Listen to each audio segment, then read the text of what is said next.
jirtu daawwattoota Oromtittii nagaa keessanii har'ammoo kan hin qabadhee dhufe daabboo foonii fi hanqaaquu of keessaa qabu yookiin immoo piitsaa ruustikaa kan jedhamudha. Daabboo kana hojjechuuf wantoonni nu barbaachisan daakuu liitirii 4, ashaboo fi sukkaara xinnoo, hanqaaquu 6, mozzarellaa giraamii 100, chiizii giraamii 150, foon ishee silaayisii yookiin immoo salaamii isa jedhamu giraamii 160, raacita giraamii 25, bishaan liitirii 2, zayitii liitirii walakkaa, qullubbii daakuu, ashaboo fi qunda barbarree xinnoo qopheeffadha. Bukoosaa qopheessuuf akkasiin godha. Raacita kuni bishaaniin makaa.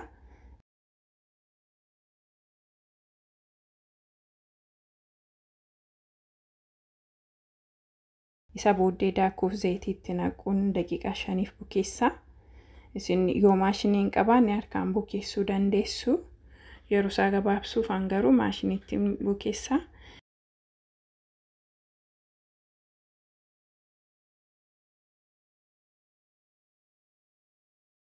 Saanii golbuudhaan asaatti zayitiin dibaa akka inni ittiin qabanneef bukooni.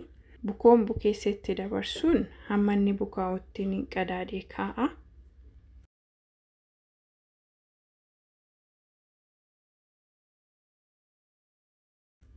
Daqiiqaa 40 booddee bukoon kana fakkaataa akka gaariitti naa bukaa'eera.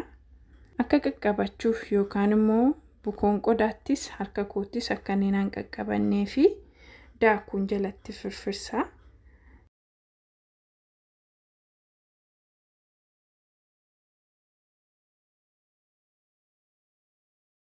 Isa booddee bukoo bakka lamattiin hiraa. Isa tokko caalchisee isa tokko immoo xinnoo godheen bakka lamatti hiraa. Isa guddaa nama xinaa jala hafuuf akkanaaf ta'utti guddisee maxinaa. Gaafan raawwadhu qodaan itti ibidda keessa kaa'uuf qopheeffadhe irratti daakuu xinnoo firfirsaa. Sababi isaas akkuman sila siniin jedhee akka inni ittiin qabanneefi. Isa booddee bukoo san maxine keessan kaa'a.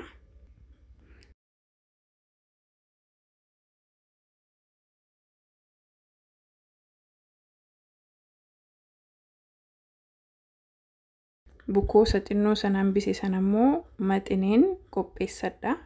Maaliif dhumarratti irra kaa'uufi. Keessa isaatti naquuf wantoota sila jedhe sana hundumaa walitti makaa. Asirratti chiizii fi foonni salaamii ashaboo baay'ee waan qabuufi xinnoo ashaboo baay'ee xinnoo fayyadama yookiin immoo ittiin fayyadamina yoo ashaboo badaa nyaachuu hin jaallanne.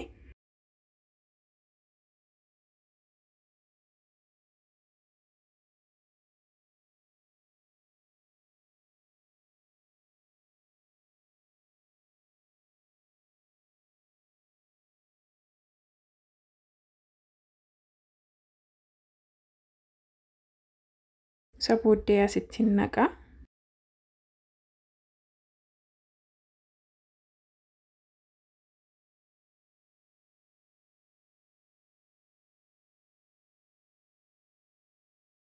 Bukoo san sila maxine irratti qadaada.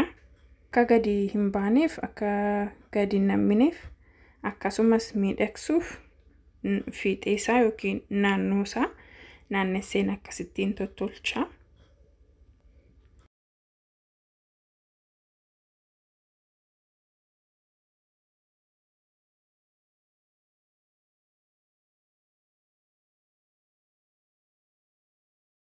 As walakkaa kanaan immoo karaanni afuura baafatuun kennaafi.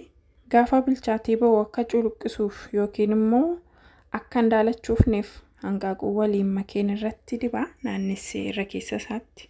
Amma akkasitti ergan tottolchee booddee abidda 170 ho'e keessanii sa'aatii tokkoof galcheen gaafa inni ba'u isinitti deebi'a.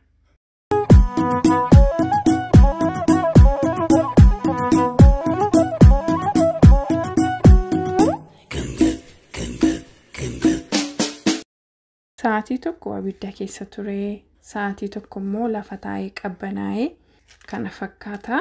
Maal akka fakkaatu sunumtuu ilaalaa jirtu. Kana nyaattanii yoo bunatti dhuddanii safuu yaa mi'aasaa. Daddafeellee nama hin beelessu. Akka isinis hojjettanii nyaattaniif isinitti agarsiisaa jira. Isin caaleef utuu hin ta'ini, isin caaleef utuu hin ta'ini waan hin beeku. Obboloota kootiif gumaachuu waanuma hin barbaadeef yookiin waan hin jaalladhuufi haa xinnaattu waan gaarii fi yaada gaarii nama qabatee dhufe immoo haa jajjabeessinuun dhaamsa kootii. Nagaatti.